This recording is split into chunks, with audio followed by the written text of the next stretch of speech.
여러분 비 오는 날 좋아하세요? 네, 좋아하시는군요. 저는 여러분 때는 비 오는 날을 제일 싫어했습니다.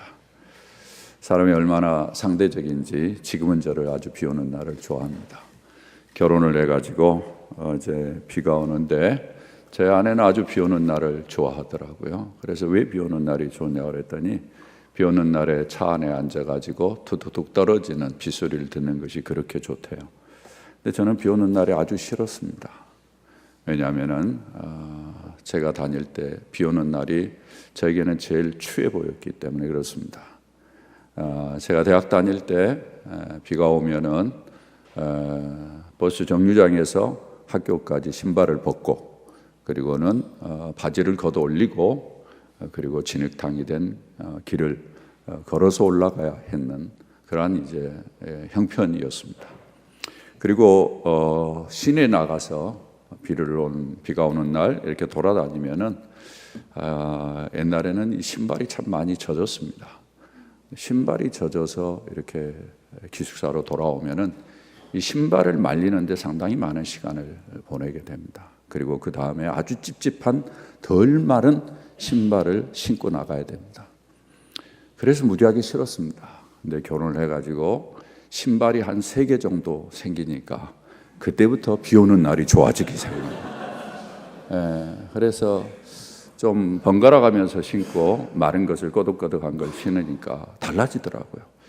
사람이 상황과 환경에서 이렇게 기분이 달라질 수 있구나 라는 생각을 해보면서 많은 생각을 했습니다. 오늘 또 오는데 비가 와서 꼭 이런 생각들이 제 뇌리를 쳤는데 아마 우리 학우들 가운데서도 그런 사람이 있지 않을까라는 생각을 제가 해보게 됩니다. 여러분 어렵고 힘든 그러한 과정에서 어쩌면 비에 적신 신발을 신고 다시 움직여야 되는 그런 상황에 있다 할지라도 하나님께서 여러분을 축복하시고 은혜로 이끌어 주시라 저는 믿습니다. 여러분이 그런 믿음을 가지고 좀만 지나면은 하나님이 좀 더 좋은 여건을 우리에게 주시지 않을까라는 생각이 듭니다. 제가 한 40-50년 전의 이야기니까 지금은 신발 하나 가지고 그렇게 고민한 사람은 없겠죠? 제가 괜한 이야기를 한 것 같은 느낌이 있습니다. 그러나 좀 모양은 다르다 할지라도 여러분 안에 이런저런 고통과 아픔이 있어도 하나님께서 여러분을 또 이끄신다라는 믿음을 가지고 잘 견뎌낼 수 있기를 부탁을 드립니다. 저는 오늘 여러분과 함께 우리가 아주 익숙한 말씀을 읽었습니다.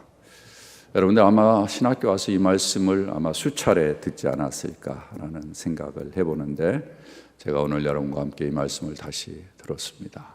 하나님께서 우리에게 주신 은혜가 있기를 부탁을 드리고요.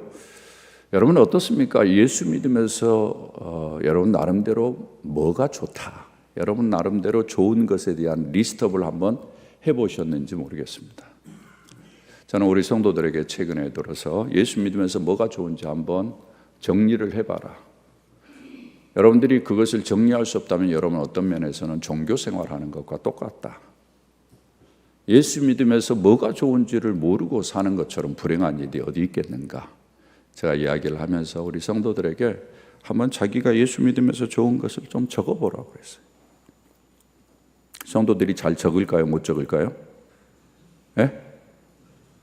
여러분 같으면 어떨 것 같아요? 잘 적을 것 같아요? 한 번도 생각을 안 해봤기 때문에 잘 적지를 못해요. 저는 예수 믿으면서 뭐가 좋은가 제 자신을 늘 돌이켜보면서 하나님 앞에 감사하고 이 좋은 것을 늘 제 마음속에 담고 삽니다. 상당히 좋은 저의 훈련이기도 하고 과정인데 이런 것들이 저의 인생을 바꾸기도 하고 저의 인생을 훨씬 더 부유하게 만들고 풍성하게 만듭니다. 저는 예수 믿으면서 무엇보다도 좋은 것은 배움이라는 것입니다. 예수 믿으면서 제가 지금까지 배워온 수많은 하나님의 말씀들, 하나님의 말씀과 연관해서 수많은 주변의 학문들, 이런 것들을 배울 때마다 너무너무 좋습니다. 시간이 지나면서 배움의 지식이 쌓입니다. 여러분들이 공부를 하면서 배움의 지식이 쌓이는 것을 경험하는지 모르겠습니다. 여러분은 아마 지금은 경험하지 못할 거예요. 정신없이 외우느라고 급급해 있으니까. 그러나 세월이 지나면서 이런 것들이 쌓여요. 조금씩 쌓이면은 지식이라는 것은 잘만 쌓아놓으면 나중에는 이것을 통합하는 능력이 생겨요. 통합하는 능력이 생기면 거기에서 지혜가 생겨요. 예. 특별히 하나님의 말씀을 배우는 것은 너무너무 유익합니다. 이런 것들이 저를 많이 성장시켜요. 그래서 저는 지금 만약에 내가 예수를 안 믿고 이런 정보와 지식들을 알지 못했다면 어떤 인생을 살았을까라는 생각을 가끔 해요. 참으로 어쩌면 메마른 인생을 살 수밖에 없지 않았을까 이런 생각을 해보게 됩니다. 그 다음에 예수 믿으면서 좋은 것은 세계를 보는, 세상을 보는, 그리고 인생을 보는 안목이 달라진 거예요. 예.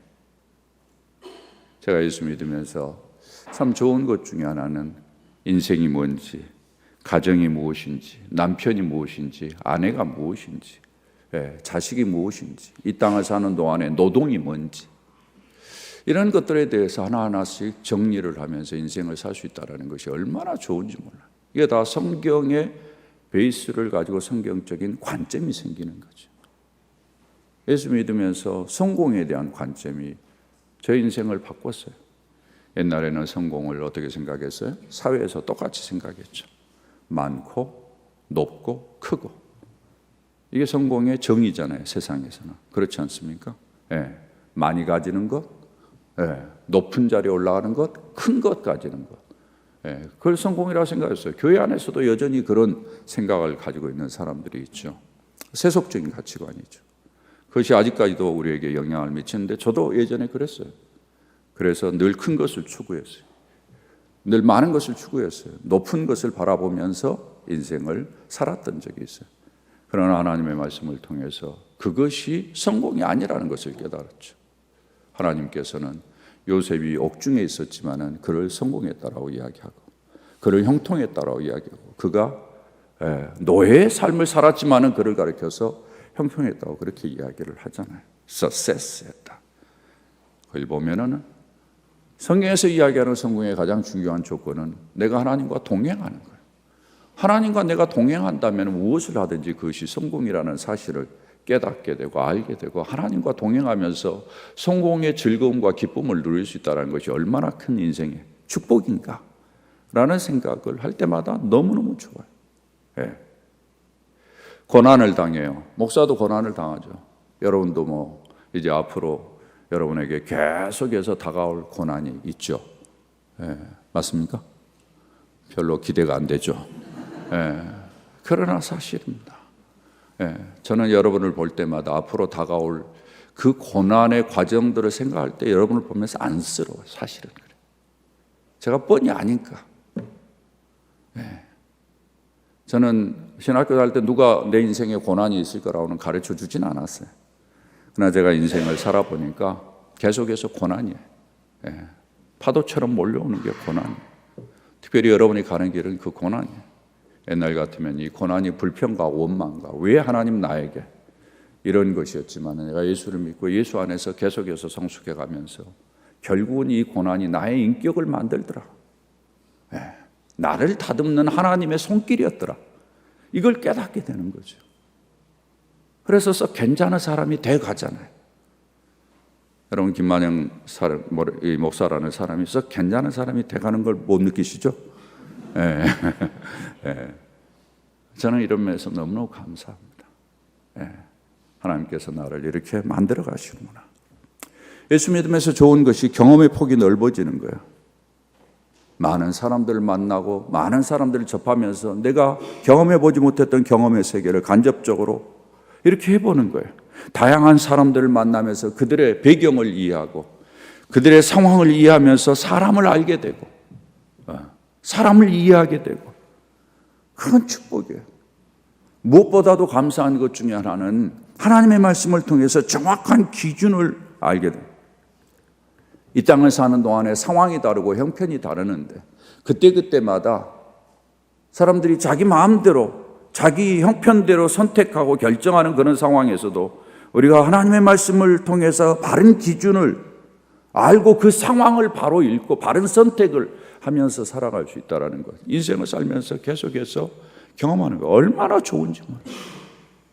세월이 지나면서 하나님과 함께하는 즐거움, 그것으로 인한 안전함을 느끼는 것, 세월이 지나면서 여러 흐름이 있지만 그 가운데서 하나님이 주시는 평안을 경험하는 것, 인생이 아까 이야기한 것처럼 계속해서 파도처럼 이렇게 몰려오지만은 그것이 내 안에 들어와서 사그라지고 내 안에는 주님이 주시는 평안이 가득하는 그러한 모습들, 그런 가운데서 찬양과 감사로 주님을 향해서 나갈 수 있다는 것이 저에게는 얼마나 큰 축복인지 몰라요. 그래서 저는 지금도 참 좋다, 참 좋다. 그래서 만나는 사람들에게 하나님 안에서 누리는 은혜가 너무 과분하다, 너무 놀랍다, 이런 이야기들을 제가 하곤 합니다. 사랑하는 여러분, 여러분 모두 다 예수 안에서 이런 은혜를 누릴 수 있기를 주의 이름으로 부탁을 드립니다. 사도 바울이 그런 이야기를 했어요. 여러분들이 진짜 감옥에 있는 것 외에는 다 나처럼 되기를 원한다라고 이야기를 했는데, 제가 이 나이가 되니까 감히 조심스럽게 여러분들이 나처럼 됐으면 좋겠다, 내가 누리는 은혜를 누렸으면 좋겠다, 이런 생각을 하고서 그런 말을 할 수 있을 것 같아요. 이 모든 것이 하나님께서 하나님의 말씀으로 예수 안에서 누리는 복이라고 저는 믿습니다. 여러분에게도 그런 은혜가 있기를 부탁을 드려요. 그런데 제가 이 은혜를 누리지만 계속해서 이 은혜를 누릴 수 있을까? 세상은 우리를 가만두지 않습니다. 여전히 저에게 많은 공격이 있고 도전이 있습니다. 이런 은혜를 누리고 싶지만은 이런 은혜를 누리지 못하게 만드는 그러한 일들이 우리 주변에 너무너무 많습니다. 그런 도전이 우리를 향해서 오고 있는데, 그래서 오늘날 이 시대를 사는 사람들이 가지고 있는 위험이라고도 이야기할 수 있겠죠. 오늘 성경에 보면은 우리가 읽지는 않았습니다만은 3장 1절에 이런 이야기를 하고 있습니다. 너는 이것을 알라, 말세에 고통하는 때가 이른다. 말세에 고통하는 때가 이르는다고 그랬어요. 근데 거기에 보면은 2절부터 3절, 4절 이렇게 이어지는 말씀을 보면은 말세에 어떤 일들이 일어날지를 쭉 이야기하고 있어요. 여러분 이 본문을 자세히 한번 봐보십시오. 2000년 전의 모습과 오늘날의 모습이 얼마나 다른지. 사람들이 자기를 사랑하며 돈을 사랑하며 뭐 이런 이야기를 쭉 하고 있어요. 전반적으로 보면은 자기 사랑이 핵심이에요. 그리고는 돈 사랑이에요. 그런 것들이 전부 연관이 돼 있어요. 그리고는 마지막에 4절 보면은 배신하며 조급하며 자만하며 쾌락을 사랑하기를 하나님 사랑하는 것보다 더하며, 이렇게 이야기를 하고 있어요. 자기 사랑이 제일 앞에 시작하고 하나님 사랑 하는 것보다 더하며, 이런 표현을 쓰고 있어요. 이것을 가리켜서 고통하는 때다, 고통하는 때 모습이다, 이렇게 이야기를 하고 있어요. 여러분, 이런 것들이 팽배해지면 어떻게 고통한 때가 됩니까? 저는 오늘날 돌아가는 세상을 보면서 바로 그런 것을 느낍니다. 여러분, 사회가 자기중심이 되죠. 포스트 모더니즘의 특징은 이 모습과 똑같은 거예요. 자기중심이에요. 하나님은 뒤로 가 있어요. 이런 현상이 사회에 많아지면은 고통당하는 사람이 많아요. 이런 현상이 많아지면 괴로워하는 사람들이 많아요. 그러면은 사회적 비용들을 지불해야 될 게 많아요. 오늘날 우리는 그런 걸 느끼지 않습니까? 뭐 가까이 요즘 가장 이슈화 되는 것이 이 성적 취향에 따라서 자기의 성별을 결정하는 그런 이제 분위기가 점점 더 득세하면서 사람들이 그 영향을 받잖아요. 저도 우리 자식들하고 이야기를 하면 이 부분에 대해서 상당히 넓은 생각을 가지고 있거든요. 그런데 여러분 보십시오. 이런 것들이 사회에 많아지면 많아질수록 정치인들은 이런 것들을 이용하죠. 왜냐하면 이렇게 대하면 사람들이 의식이 없어지고 멍청해지고 그랬을 때 정치하기가 쉬우니까. 기본적인 도덕의식도 다 어떤 면에서는 무시하고 자기 편할 대로 사회적인 어떤 기준을 이야기하지 않고 흘러갈지도 모르죠. 그러나 이런 것들이 많으면 많을수록 결국은 고통스러워져요. 이런 것들이 우리를 계속해서 도전하고 있고, 우리 가까이는 우리 성도들을 도전하고 있고, 교회를 통해서 도전하고 있는 그런 상황 속에 우리도 모르는 사이에 영향을 받고 있어요. 오늘 내가 좋다고 해서 내일 좋으리라고 기대할 수 있을까? 그러지 못해요. 흥미로운 사실은 이것이 옛날 사도 바울 시대 때도 있었다라는 것이죠. 그렇다면은 오늘 사도 바울이 주시는 말씀은 어떤 면에서는 2000년 전의 이야기가 아니라 오늘 사는 우리, 고통하는 때를 같이 겪고 있는 우리에게 주시는 하나님의 말씀이 아닌가라는 생각을 해보게 됩니다.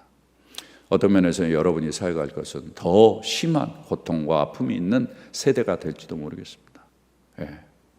이런 상황 속에서 사도 바울이 믿음의 아들 디모데에게 권면한 말씀이 오늘 우리가 읽은 말씀이에요. 저는 여러분이 오늘 이 말씀을 진짜 깊이 생각하고 이 말씀을 옛날에 그냥 학교에 왔으니까 배우고 확신한 일에 거하라, 이렇게 넘기지 말고 이 시대적인 상황과 환경 속에서 하나님이 왜 나에게 이 말씀을 주시는가를 한번 보고 깊이 묵상했으면 좋겠다라는 생각이 듭니다. 이런 상황 속에서 사도 바울이 디모데에게 이런 세상의 급속한 도전들이 우리 안에 있으니까 이런 것들을 이겨내기 위해서, 그리고 하나님이 우리에게 약속한 복된 인생을 살기 위해서 네가 어떻게 준비해야 될 것인가 이야기를 하고 있는 거예요. 그것이 오늘 이야기하는 너는 배우고 확신한 일에 거하라 라고 이렇게 이야기를 하고 있어요.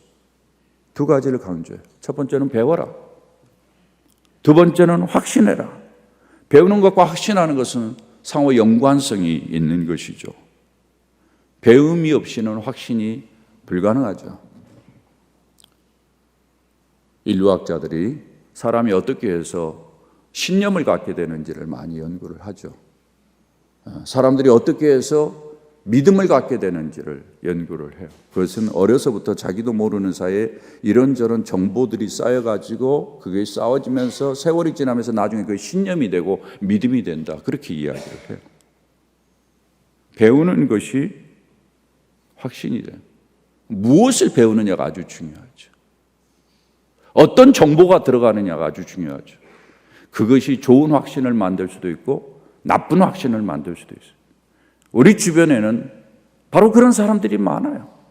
모두 다 좋은 확신을 가지고 있지 않아요. 나쁜 확신을 가지고 있는 사람들이 많아요. 그들의 배경에는 어떤 면에서는 잘못된 정보가 많이 들어가 있는 경우들도 있어요. 그런 가운데서 우리가 그들을 잘 돕기 위해서 어떻게 해야 될 것인가? 우리 자신들이 잘 배우라는 거예요. 우리 자신들이 잘 배우고 관점을 바꾸고 생각을 바꾸고, 그래서 더 강한 확신에 서서 그 확신 가운데서 우러나오는 메시지를 전하라는 거예요. 흐리멍텅한 것이 아니라 나의 삶으로 부대끼면서 느끼고 체험하고 경험한 확신, 그것을 전하라. 오늘날 사역자들의 가장 큰 문제 중에 하나는 제가 봤을 때는 확신이 없다는 것입니다. 말씀을 전해도 정보를 전하는 것과 같은 느낌을 제가 받아요. 사랑하는 여러분, 배우고 확신한다라는 이 말씀을 다시 한번 깊이 생각하십시오. 어디서 배워야 되는가? 오늘 성경은 이렇게 이야기를 합니다. 14절 하반절에 보면은 너는 내가 누구에게서 배운 것을 알며, 15절에 또 어려서부터 성경을 알았나니. 여러분 이 본문을 보면서 어떨 때는 이 15절 어려서부터 성경을 알았나니 이것이 강조되기 때문에 14절 하반절에 있는 네가 누구에게서 배운 것을 알며, 이 부분을 간과하기 쉽다라는 생각을 해보게 됩니다. 저도 그랬으니까요. 이 본문을 보면서 제가 하루아침에 생각하게 된 것은 왜 사도 바울이 네가 누구에게서 배운 것을 알며 라고 이야기를 했을까? 사람이 배우는 통로가 있다라는 거죠. 하나는 사람입니다. 그리고 하나는 성경이죠. 제가 성경에 대해서는 여러분들이 많이 잘 배우고 있기 때문에 특별히 뭐라고 이야기하지 않겠습니다. 그러나 제가 여러분에게 성경을 배우면서 제가 인생을 살아오면서 또 지금까지 여러 학문들을 접하면서 제가 느끼는 것이 있습니다. 여러분 성경을 신학적으로 잘 배우셔야 됩니다. 왜냐하면 신학은 뼈대니까. 신학을 잘 배우셔야 흔들리지 않아요. 그리고 신학이 모든 것을 바로 보는 관점을 줘요. 그러나 여러분이 성경을 배우면서 신학에 매여서는 안 됩니다. 성경은 신학보다 넓습니다. 성경 안을 자세히 살펴보면 거기에는 인간의 문제가 다 들어있죠. 인간의 고민과 고뇌와 갈등이 다 들어있죠. 고통이 들어있죠. 사회적인 문제들이 들어있죠.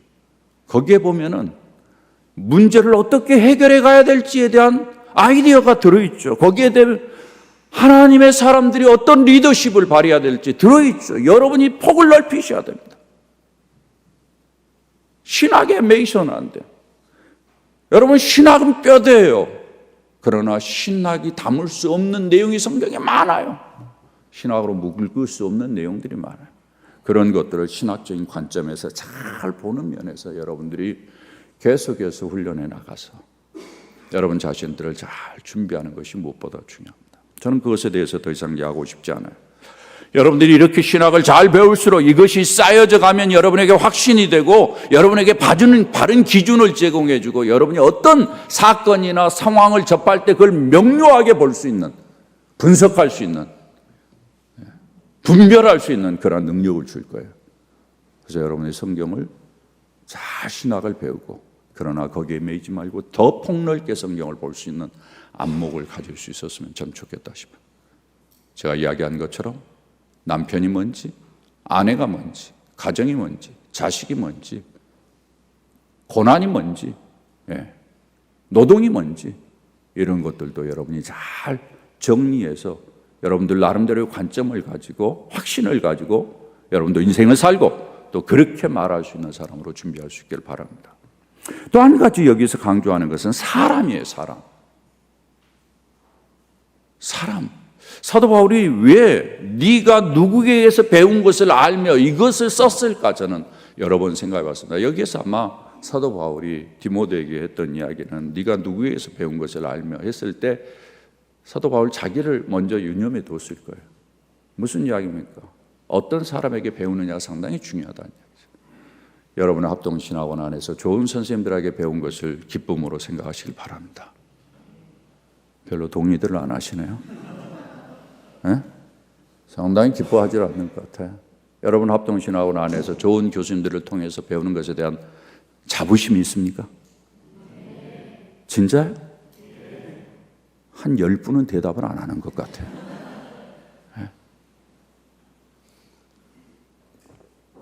그런 자부심도 없이 어떻게 합신을 다닙니까? 저는 지난 1년 동안 교단장으로서, 총회장으로서 여러 활동을 하면서 제가 한 가지 확인한 게 있었어요. 그게 뭔가 하면은 합신이라는 교단은 합동신학대학원이 없으면은 존재하지 않는다라는 것이었어요. 합신이라는 교단은 우리 합동신학대학원 대학교라는 학교와 함께 갑니다. 학교가 무너지면 다 무너져요. 그래서 우리는 학교를 더 든든히 세워야 되는데 우리 학교 안에서 좋은 선생님들이 있다라는 자부심, 그리고 여러분들이 이 학교에서 가장 건강한 신학과 가장 건강한 학문을 배우고 있다라는 자부심을 가졌으면 좋겠습니다. 아울러서 여러분이 인생을 살면서 좋은 분들과의 만남을 만들고 또 그렇게 하나님 앞에 기도해요. 저는 사실은 이 부분에 기도하지 않았어요. 그런데 하나님께서 제가 인생을 돌이켜보니까 너무너무 좋은 분들을 만나도록 이끌어 주셨어요. 제가 청소년 시절에 제가 만났던 교회 담임 목사님, 그분은 저에게 복음의 열정을 남겨주셨어요. 기도의 열정을 가르쳐 주셨어요. 그래서 기도를 할 때마다 제가 가만 돌이켜보면은 옛날 청소년 시절의 습관으로 기도하더라고요. 제가 보니까. 처음 어떻게 배웠느냐가 상당히 중요한 거예요. 그걸 저에게 남겨주셨어요. 군에서 제가 만났던 목사님은 저에게 따뜻함을 가르쳐 주셨어요. 목사님으로서 진정 따뜻했어요. 친밀했어요. 제가 처음 사역을 시작했던 서촌 사랑의 교회 그 옥하는 목사님은 저에게 날카로움을 가르쳐 주셨어요. 아주 샤프한 것을 가르쳐 주셨어요. 제가 공부하면서 우리 합신에서 우리 박윤선 목사님과 여러 선생님들은 저에게 계시의존적 사색이라는 성경의 관점에서 모든 것을 생각하고 볼 수 있는 그러한 관점을 저에게 가르쳐 주셨어요. 그래서 제가 교육학을 전공했지만 미국에서 저희 교수들이 저에게 늘 하는 이야기가 당신은 신학이 참 강하다, 이런 표현을 썼어요. 신학이 참 강하다. 제가 하나님의 말씀으로 모든 것을 볼 수 있으니까. 제가 미국에서 공부했던 테드 워드는 날카로움과 함께 따뜻함을 가르쳐 줬어요. 예리하면서 포용할 수 있는, 모든 것을 품을 수 있는 그러한 관점을 저에게 가르쳐 줬어요. 많은 분들이 저의 인생을 만들어 왔어요. 사랑하는 여러분, 여러분 주변에 어떤 사람이 있느냐가 상당히 중요하죠. 하나님이 여러분에게 좋은 사람을 붙여주시기를 바라고, 여러분이 그런 사람들을 만날 수 있기를 바라고, 그런 사람들을 통해서 부지런히 배우는 그러한 축복이 있기를 부탁을 드립니다. 자, 여러분, 선생님들을 만날 때도 저는 학교 다닐 때 그러질 못했어요. 아쉬워요. 저는 학교 다닐 때 부평에서 반포까지 다녔습니다.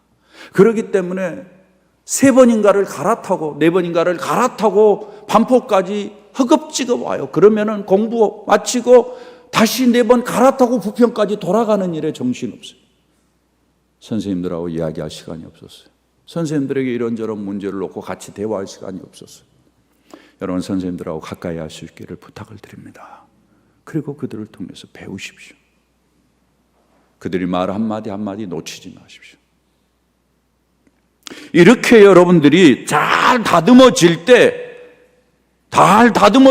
오늘 성경 17절을 보시길 바랍니다. 17절에 보면 다 같이 한번 읽어볼까요? 시작. 이는 하나님의 사람으로 온전하게 하며 모든 선한 일을 행할 능력을 갖추게 하려 함이라. 여러분, 이 말씀 많이 들었죠? 많이 들었죠? 예. 여러분, 이건 아마 다 외우셨을 거예요. 다 외우셨을 거예요. 여러분, 이 말씀을 어떻게 받습니까? 이 말씀을 어떻게 받으세요? 진짜 여러분, 이 말씀이 여러분 안에서 이루어진다고 믿습니까? 이 말씀이 여러분의 모습 가운데 드러난다고 그렇게 믿습니까? 우리가 잘 아는 대로 하나님의 사람으로 온전하게 된다라는 측면에는 인격적인 측면을 강조하는 부분일 거예요. 그 다음에 모든 선한 일을 행할 능력을 갖춘다, 이런 사역적인 측면일 거예요. 기능적인 측면일 거예요. 저의 경험입니다. 이런 과정들을 거쳐가니까 하나님께서 인격을 성숙하게 만들고, 그리고 하나님께서 어떤 일도 할 수 있는 능력 있는 자로 다듬어 가시고 만들어가는 것을 제가 발견합니다. 할렐루야. 사랑하는 여러분, 이런 것들을 미리 알고 미리 여러분이 준비하고 경험한다면은 여러분들이 더 훌륭한 사역자들로, 더 훌륭한 성품을 가져간 예수 그리스도의 아름다운 모습을 지닌 사람들로 성장해서 하나님의 뜻을 이 시대에 이루어드리고, 어떤 쇠파가 올다 할지라도 전혀 흔들리지 않고 강한 확신을 가지고 여러분도 인생을 살고 또 영향력을 끼칠 수 있는 분들이 되리라고 저는 믿습니다. 합신이 잘 배우면서 동시에 능력도 갖추고 실력도 갖추고, 밖에서 모든 분들이 합신생을 가르쳐서 참 잘 배우고 열심히 공부하고 실력 있다고 인정합니다. 네. 저는 소중하다고 생각합니다. 그런 기대에 어긋나지 않도록 여러분 더 열심히 하시길 바랍니다. 동시에 여러분 더 능력자가 되십시오. 예, 사역에 있어서 능력자가 되십시오. 그 이야기 들어보셨죠? 합신생은 공부는 잘하는데 사역은 좀 떨어진다, 이런 이야기 들어보셨나요? 내가 잘못 이야기한 건가? 아마 그런 이야기 여러분 많이 들어보셨을 거예요. 저는 꼭 그렇게는 생각하지 않습니다. 사람이 차이가 많으니까. 그러나 여러분들이 능력 있는 사역자가 되십시오. 꼭 기억하시고 더 열심히 배우고, 더 열심히 최선을 다해서 확신 안에 거함으로 말미암아 이런 아름다운 종들이 되어져서 오고 오는 세대에 좋은 역할들을 감당하는 우리 식구들 될 수 있기를 주의 이름으로 부탁을 드립니다. 우리 함께 기도할까요? 아버지 고맙습니다. 오늘도 말씀을 통해서 우리를 깨우쳐 주시니 진심으로 감사합니다. 우리가 부족합니다. 연약합니다. 그럼에도 불구하고 주님이 우리를 부르신 줄 믿습니다. 주님이 우리를 부르실 때는 주님의 계획과 뜻이 있는 줄 믿습니다. 혹이라도 우리의 게으름과 나태함과 우리의 아버지는 배우지 못하는 그러한 아버지는 열정의 부족함들, 아버지는 우리가 확신의 부족함들로 인해서 주님의 사역이 지장을 받고 주님의 일들이 지장을 받는 일들이 생기지 않도록 주께서 다시 한번 우리에게 은혜를 더하여 주시옵소서. 세상이 우리를 가만두지 않습니다. 계속해서 공격합니다. 세상에서 교회를 가만두지 않습니다. 세상이 우리 성도들을 가만두지 않습니다. 아버지 하나님 더 책임감을 가지고 더 사명감을 가지고 열심히 공부하고 인격이 변화되고 실력 있는 자들로 든든히 서서 우리 모두 다 이 시대를 감당하는 멋있는 우리 종들이 우리 합동신학대학원대학교에서 많이 나올 수 있도록 주께서 은혜 위에 은혜를 더하여 주시옵소서. 우리 교수님들 지치지 않게 하시고 아버지 하나님의 우리 교수님들 힘을 더하여 주시고 성령의 권능과 능력으로 함께해 주셔서 우리 학생들을 더 멋있게 키워내게 부족함이 없도록 은혜를 더 입혀 주옵소서. 예수님의 이름으로 기도드리옵나이다. 아멘.